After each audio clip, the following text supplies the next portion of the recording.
about the general characteristics of English, and this is the second characteristic that we will be discussing today. So it is the simplicity of inflections. What are inflections? It is a minimum change to refer different attributes of a word. मतलब कि कोई भी word है उसमें अगर कोई हम minimum change जो करते हैं ताकि उस वर्ड का एट्रीब्यूट बदल जाए, मतलब उस वर्ड की थोड़ी मीनिंग बदल जाए, तो रूट वर्ड सेम रहता है, बाकी उसकी थोड़ी सी मीनिंग बदल जाती है, तो वो उसको इन्फ्लेक्शन कहते हैं। A second outstanding characteristic of English is it's simplicity of inflection. मतलब इंग्लिश लैंग्वेज में इन्फ्लेक्शन बहुत आसानी से किए जा सकते हैं। The case with which it indicates the relationship of words in a sentence with only a minimum change in their shapes और वेरिएशन ऑफ एंडिंग्स।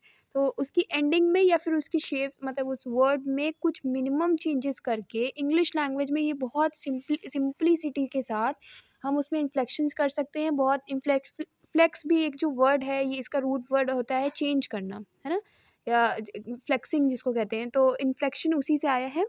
तो अगर कोई मिनिमम चेंज हम करते हैं किसी वर्ड में, मिनिमम चेंज, और ताकि हम उस वर्ड के एट्रीब्यूट्स को बदल सकें।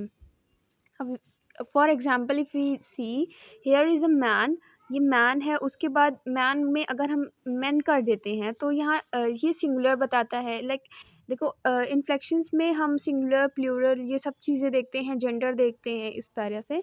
तो मैन मैन है, ये सिंगुलर बता रहा है, फिर मैन अगर आ जाता है तो ये प्लूरल बताता है। फिर अगर उसको मेंस कर देते हैं, अगर मेंस कर दिया अपोस्ट्रोफी एस लगा के, तो वो पॉसेसिव बताएगा। और जैसे men's toilet we have heard, और मेंस वॉशरूम और समथिंग लाइक दैट, तो उस तरह से अगर अपोस्ट्रोफी लगा दिया तो उसका पोजीशन बता रहा है। उसके बाद manual, if we do anything by with our hands, कोई भी चीज़ जो हम लोग अपने हाथों से करते हैं तो वो इट इज़ कॉल्ड मैनुअल।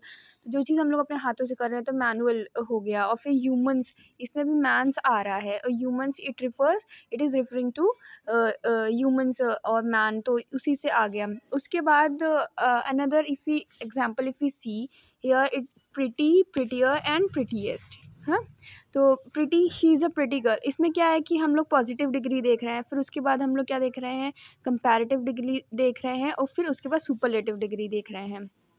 तो सबसे पहले she is a pretty girl, फिर उसके बाद she is prettier then her sister, and she is the prettiest girl in the class. तो मतलब थोड़ी लास्ट में बस हमने इसमें वाई लगा दिया, इसमें आई ई आर लगा दिया, इसमें आई ई एस टी कर दिया, तो इससे इसकी पूरी मीनिंग बदल जा रही है। मतलब पूरी मीनिंग नहीं, बट उसका मतलब मीनिंग थोड़ी चेंज हो जा रही है, तो उस वर्ड का डिफरेंट एट्रीब्यूट्स हम लोग को देखने को मिल रहा है।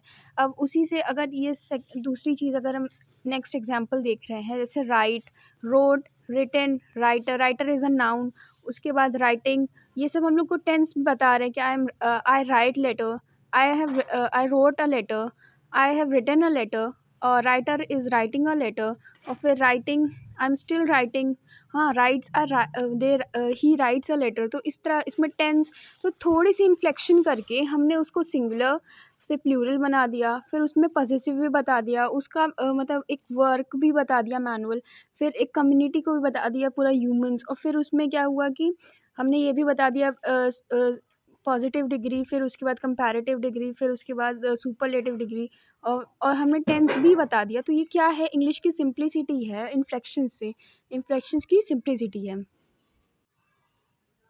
Moving forward, we have languages such as Chinese that have surpassed English in the reduction of language in the matter of inflection to what looks like just a series of fixed monosyllabic roots. तो अगर हम लोग बात करें कि इसी inflection की बात करें, तो चाइनीज़ लैंग्वेज में जो है वो इन्फ्लेक्शंस इंग्लिश से ज़्यादा है। लेकिन फिर भी चाइनीज़ लैंग्वेज को क्यों नहीं हम लोग ज़्यादा अडेप्ट करें, क्योंकि वैसे तो वर्ल्ड में सबसे ज़्यादा चाइनीज़ ही बोली जाती है, बट वो उसकी पॉपुलेशन की वजह से बोली जाती है एक ही जगह, मतलब चाइना में ही सारे लोग जो हैं वो चाइनीज़ बोल रहे हैं वहाँ की पॉपुलेशन की वजह से। बट इंग्लिश जो है वो पूरे वर्ल्ड में बोली जा रही है, सब जगह बोली जा रही है, तो इस वजह से इंग्लिश को हम लोग ज़्यादा इंपॉर्टेंस दे रहे हैं। But in among European languages, अगर हम यूरोपियन लैंग्वेजेस में देखें, टेकन एज अ होल, पूरे यूरोपियन जितनी भी लैंग्वेजेस हैं उन सब की बात करें अगर, तो English has gone as far as any in reducing the inflections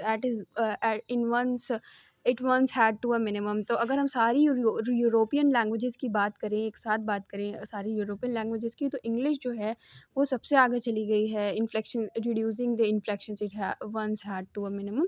तो English has gone as far as any language languages in the inflection.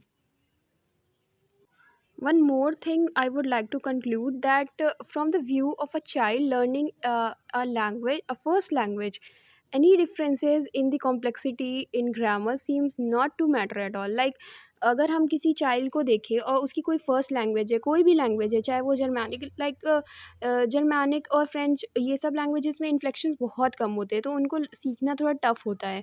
लेकिन अगर किसी चाइल्ड के व्यू से देखें, उसके व्यू से देखें, तो कोई भी लैंग्वेज अगर वो फर्स्ट उसकी लैंग्वेज है, फर्स्ट लैंग्वेज उसकी मदर लैंग्वेज है, तो उसको ग्रामर कितना भी कॉम्प्लेक्स हो वो ज़्यादा मैटर नहीं करता है।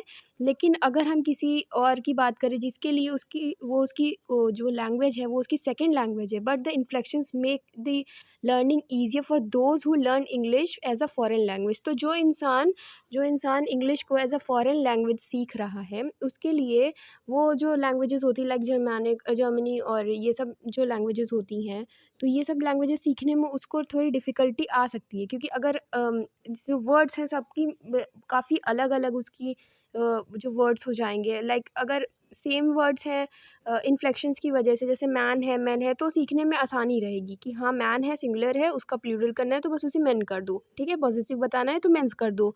और मैनुअल का मतलब वो भी रूट वर्ड मैन था, तो मैनुअल से भी वो मतलब निकाल लेगा, कोई चीज़ अगर कोई इंसान अपने हाथों से कर रहा है या खुद से कर रहा है तो उसको मैनुअल कह रहे हैं। तो ये सब ये इस आदमी को जो इसकी सेकंड लैंग्वेज है उसको सीखने में आसानी रहेगी। बट अगर कोई चाइल्ड है तो वो कोई भी लैंग्वेज सीख रहा है, अगर उसकी फर्स्ट लैंग्वेज है तो उसके लिए तो कोई दिक्कत नहीं है। But infections made it easy for those who are learning this language as a second language और as a foreign language, और जिसके लिए तो फर्स्ट लैंग्वेज है तो उसके लिए कोई मैटर नहीं करता है। तो यहाँ पे हमारे सेकंड कैरेक्टरिस्टिक ख़त्म होती है। We will discuss the third characteristic in the next video. Okay, thank you.